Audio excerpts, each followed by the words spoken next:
Miffy was looking out of her window on a stormy day. The wind was blowing, leaves were flying through the air and falling on the ground.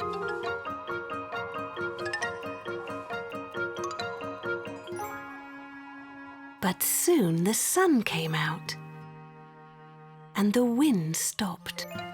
Once again, it was a fine, bright day.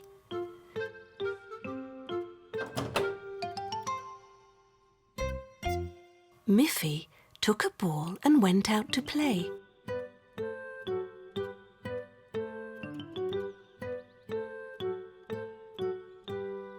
Miffy threw the ball high in the air. It fell to the ground and rolled next to a tree. Miffy ran to pick it up. And what do you think she saw? It was a baby bird. The storm had blown it out of its nest, and it was too young to fly. "Oh dear," said Miffy. "This poor little baby bird needs help, but what should I do?" Miffy took the bird into her house and showed it to her mother.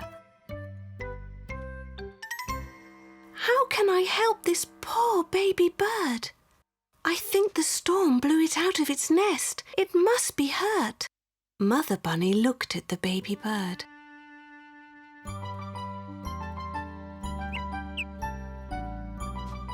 "I think the bird is okay, Miffy."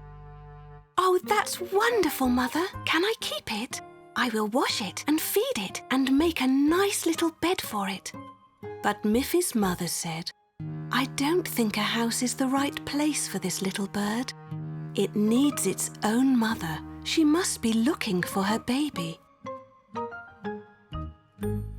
They looked outside and saw the mother bird flying all round the tree, looking for the baby bird.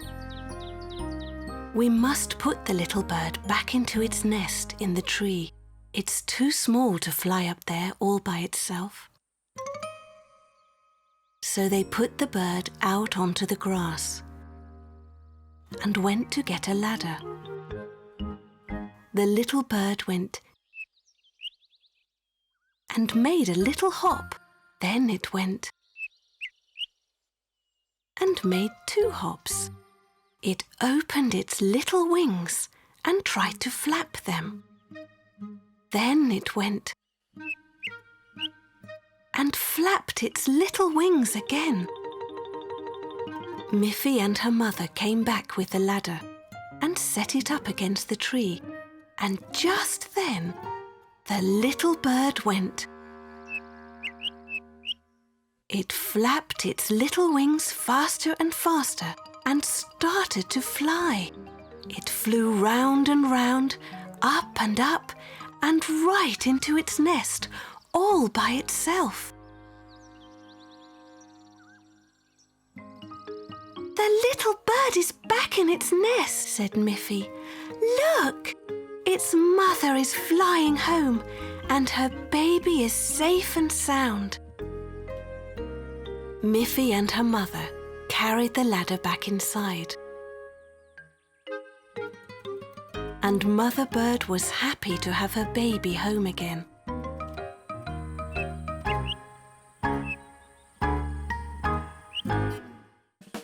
Miffy was playing in the garden with her ball when Poppy Pig's niece Grunty came running over to Miffy's house. "Miffy! Miffy!" shouted Grunty. "Let's play hide and seek." "That's a great game, Grunty," said Miffy. "But there are only 2 of us.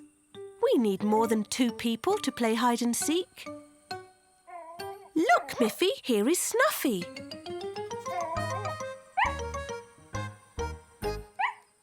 "Let's go and get Boris and Barbara Bear. Then there will be 4 of us, and Snuffy will be able to watch us play hide and seek." They all went off to the forest. Soon they arrived at Boris and Barbara Bear's beautiful wooden house. "Hello, Boris. Hello, Barbara. After you finish your work, would you like to play hide and seek with us? Yes, said Boris. We would love to play hide and seek with you. We have finished cutting the logs now, so we can play. Let's start. Who will be the seeker?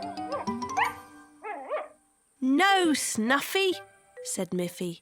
That wouldn't be fair. You could sniff around and find us too easily.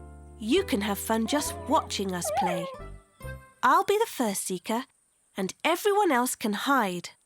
Miffy turned her back and slowly began counting to 10. 1, 2, 3, 4, 5, 6, 7, 8, 9, 10. Miffy opened her eyes and shouted, "Here I come! Ready or not!" Miffy began to search the forest.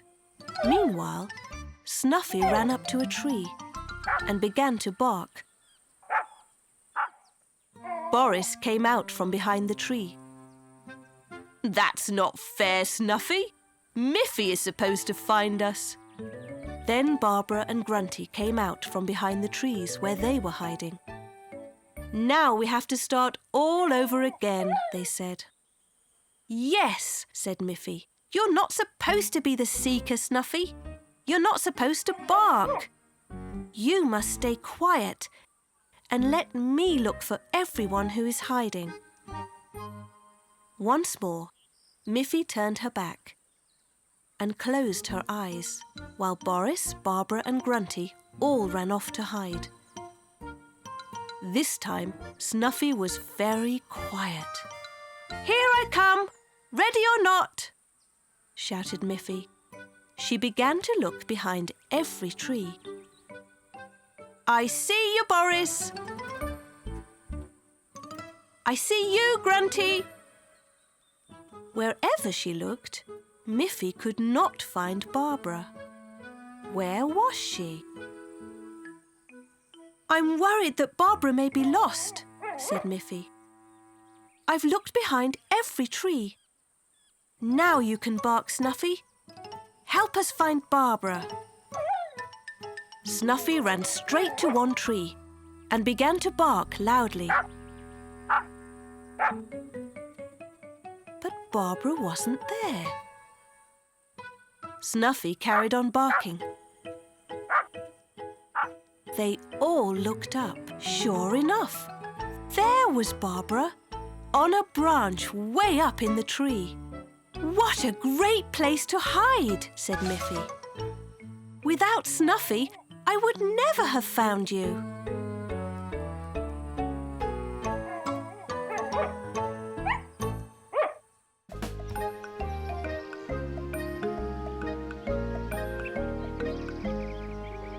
In Miffy's schoolroom, there was a plain white wall. Miffy raised her hand and asked her teacher, "Wouldn't it be nice if we could decorate the wall with some pretty paintings? We can make some pictures and put them up on the white wall." "That's a great idea, Miffy," said her teacher. The teacher handed out paper, pencils and paints. Soon everybody was busy drawing. Miffy drew a lovely flower. Melanie made some drawings of seashells. Aggie drew a fish. Winnie drew a boat with flags on it. Miffy used yellow paint for her flower and green paint for the stem and leaves. Aggie painted her fish with blue and yellow stripes. Winnie coloured her boat blue. She painted the flags red, yellow and blue. "I don't know what to draw next," said Melanie when her picture was finished.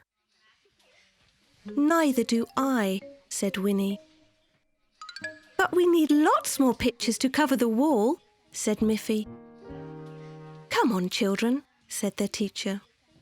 "It's a lovely day outside. Bring your drawing things and let's go outdoors. You will find many things to draw if you look around." Soon the children were looking all over the playground. Miffy found some more colourful flowers to draw. Melanie drew a picture of a tiny red butterfly. And Winnie made a drawing of a very large tree. There were many different things to draw outside.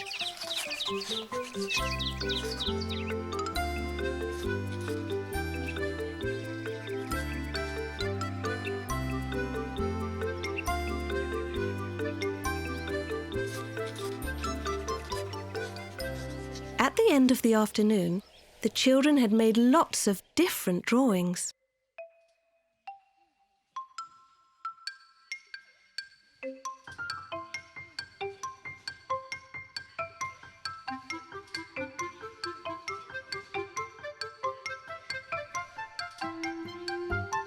The teacher was very happy with all the new pictures for the wall. But would they all fit? "We must be careful to put all of the paintings close together, so that there will be enough room for all of them," she said. But there was not enough room, and some of the children were disappointed that their paintings were not on the wall. Melanie raised her hand. "I've an idea," she said. "Why don't we change the paintings every day so that everyone can have a chance to put their painting on the wall?" "What a good idea, Melanie," said the teacher. "That's just what we shall do. And that way we can make even more drawings." All the children cheered. Miffy said, "Now it will be more fun than ever to study here." And this was true. Every day, the classroom wall was decorated with different beautiful paintings.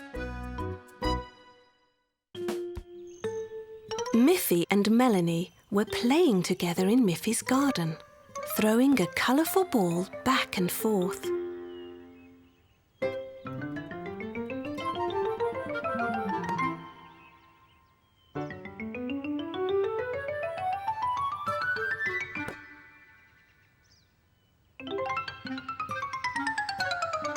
Melanie threw the ball high into the air,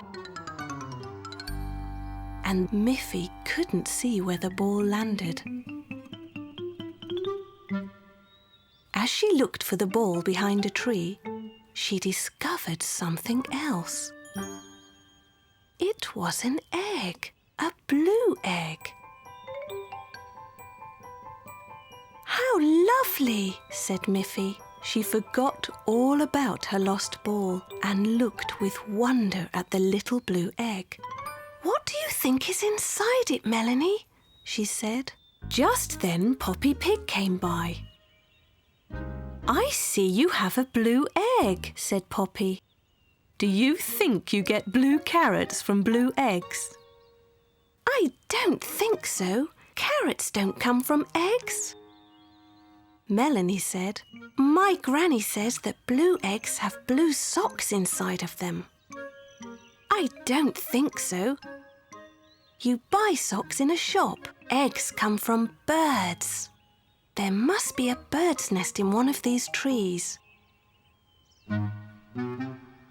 Melanie looked up and saw a bird's nest with a big red bird sitting in it.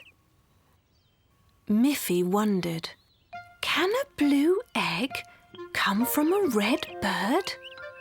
Poppy said, "I'm pink and my mother and father are also pink." Melanie said, "I'm brown and my mother and father are brown too." Miffy said, "Maybe with eggs it's different. We know that yellow chicks come out of white or brown eggs."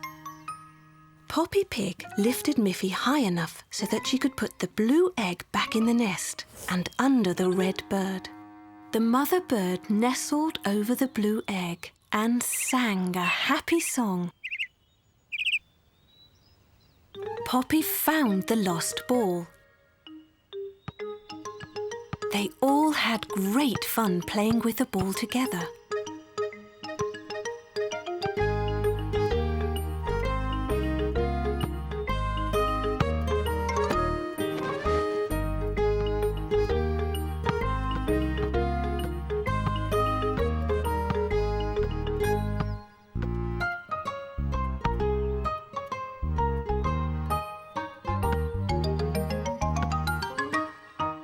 They laughed a lot. Suddenly, their laughter was joined by another sound. It was the cheeping of a baby bird. There it was, a tiny red bird in the nest. Miffy realised that a colour on the outside doesn't tell you what's inside. I knew all the time that carrots don't come from eggs, Miffy, said Poppy Pig. I was just making a joke about the blue carrots. Me too, said Melanie. Of course I know that socks don't come from eggs. Now we know that red birds can come from blue eggs, said Miffy. How wonderful!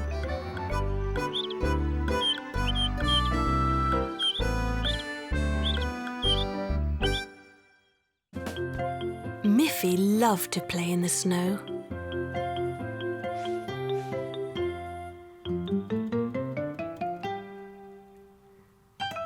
She loved to ride her sledge down the snowy hills. She loved to slide over the snow on her skis. She loved to lie in the snow and move her arms to make snow angels. What she liked best of all was to make big snow bunnies. It was a hard job, and she needed help to make them. Who do you think came along to help her? It was Snuffy the dog. Snuffy loved to run and jump in the snow, and when she saw Miffy trying so hard to push and roll a big snowball, she ran up and helped her. They pushed and pushed together. As the snowball rolled along, it picked up more and more snow. It got bigger and bigger. That's big enough for the snow bunny's body, said Miffy. Now we can roll a smaller snowball for the snow bunny's head. Miffy made a little snowball with her hands. Snuffy was able to push it along with her nose. But when it got bigger, Miffy joined in the pushing until it was big enough to be the snow bunny's head. Now we must put it on top of the big snowball, said Miffy. No matter how they tried, they could not lift the heavy snowball. Just then, Miffy's friend Boris Bear arrived. Hello, Miffy, said Boris. What are you doing? We're trying to make a giant snow bunny, said Miffy, but its head is too heavy and we can't lift it. I have an idea, Miffy, said Boris. I was taking these planks to my workshop, but we can use them to make a ramp to the top of the big snowball. Boris placed the planks against the snow bunny's body. The planks made a perfect ramp right to the top of it. Now they could roll the smaller snowball up the ramp. It was still hard work, but it was not so hard as lifting it would be. There it was! At last, the snow bunny's head was resting right on top of its body. Then Miffy went to find 2 sticks to make the ears. She stuck the 2 sticks into the top of the head. They don't look like bunny's ears, said Miffy. She had an idea. She packed snow firmly around 1 stick. She packed more snow around the other stick. perfect bunny ears. Snuffy ran off over the snow and returned with 2 rubber balls she often played with. Miffy laughed. She pushed the balls into the snow bunny's head. "Now he has eyes," said Miffy. "He can see what a wonderful job we did. It was all with your help, Snuffy and Boris. You're such clever friends." Finally, Miffy added a carrot to make the snow bunny's nose. Now the snow bunny was complete.